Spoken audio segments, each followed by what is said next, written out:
Back in town, the Dodgers have returned from South Korea, where the investigation stands, into Shohei Otani's interpreter, who was accused of stealing millions of dollars. And meet the Long Beach first grader who has gotten the attention of NASA.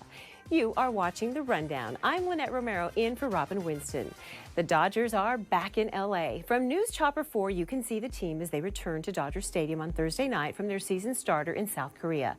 They are now focused on their home opener on Thursday, all while the feds narrow in on their investigation into Shohei Otani's personal interpreter.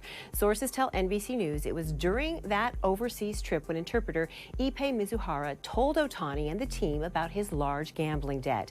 Mizuhara claimed he asked Otani for help. He later changed his story and said that that didn't actually happen. Instead, the source tells NBC News that Mizuhara authorized wire transfers from Otani's account over a period of time without him knowing. Sources tell NBC News that Shohei Otani hates betting, won't go to casinos, and emphasize that he does not gamble.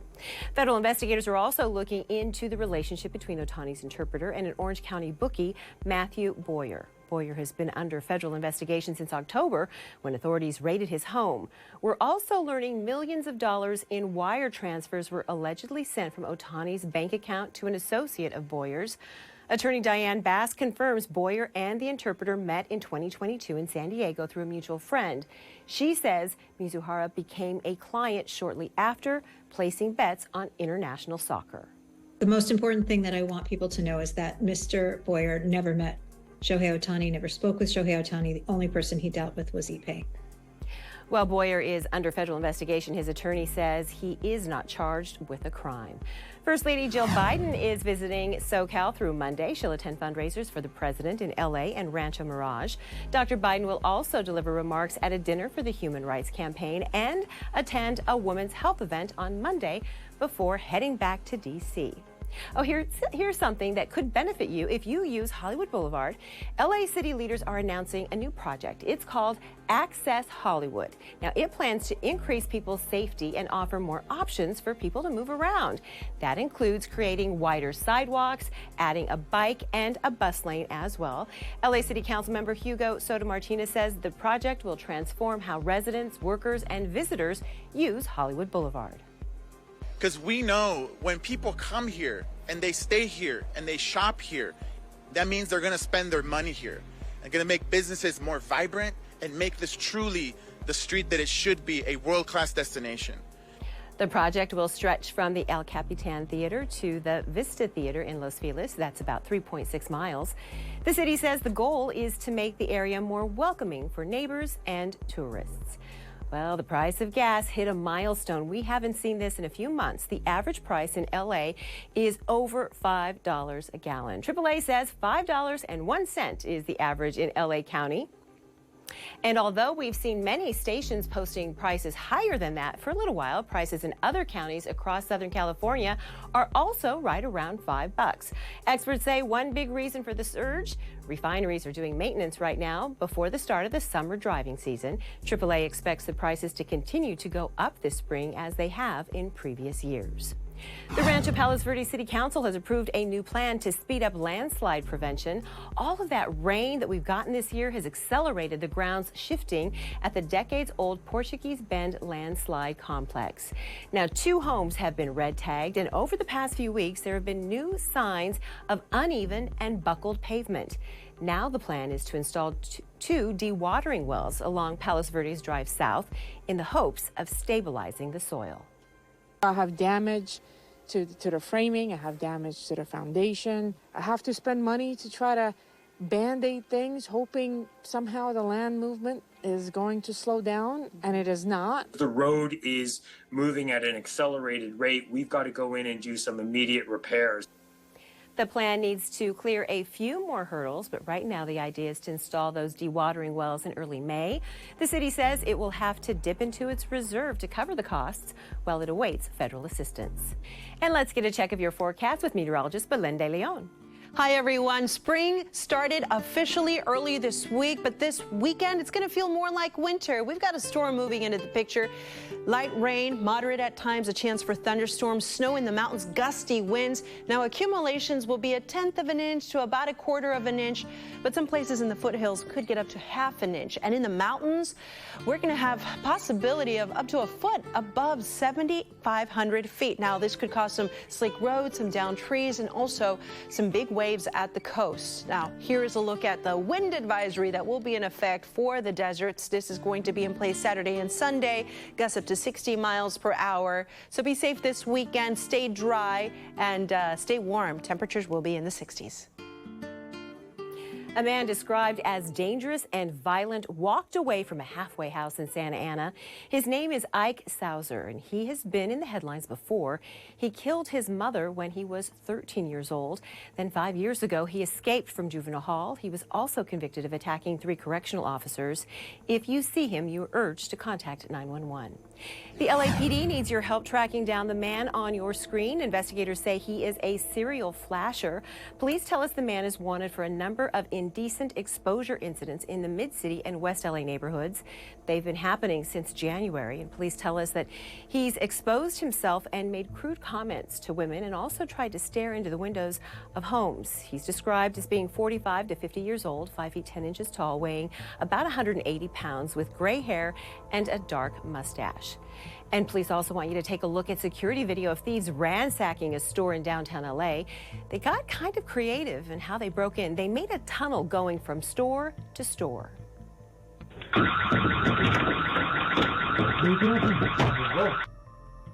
Now, this happened overnight Wednesday at Gilded Jewelry in the Santee Alley. The jewelry store owner says the burglars made large holes in the shop next door in order to gain access to his shop.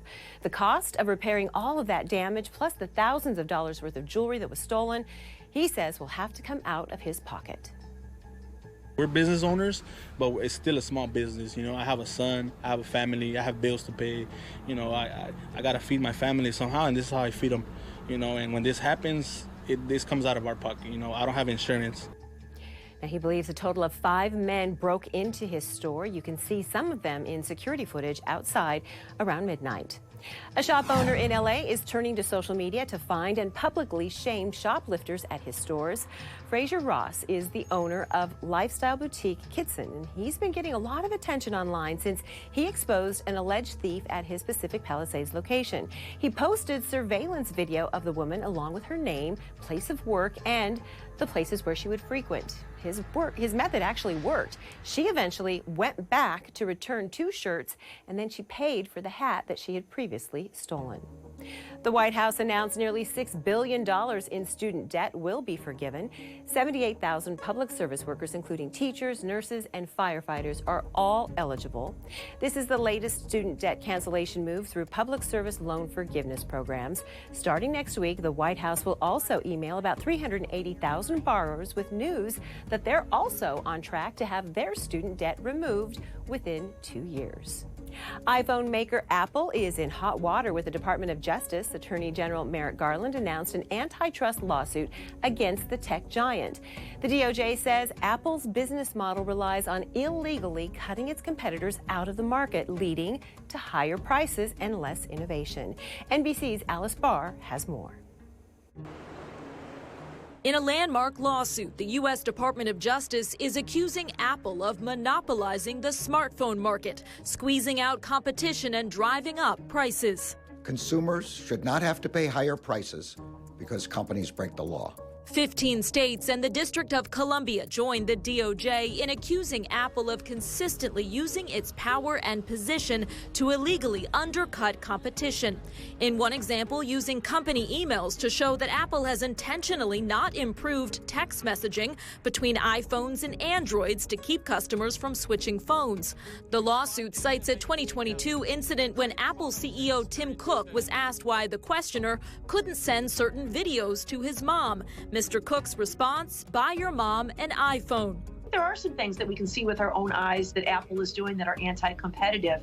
Because you have to use certain Apple products with an iPhone, then it will encourage people to buy only Apple products. and not other products. Our partners at CNBC breaking down how that alleged strategy translates to the App Store. Because Apple controls that App Store, it has been able to throttle the growth of apps that might compete against Apple itself and also charge higher prices. For its part, Apple says the company innovates every day to make technology people love, and that this lawsuit threatens its ability to do that, while setting a, quote, dangerous precedent, empowering government to take a heavy hand in designing people's technology.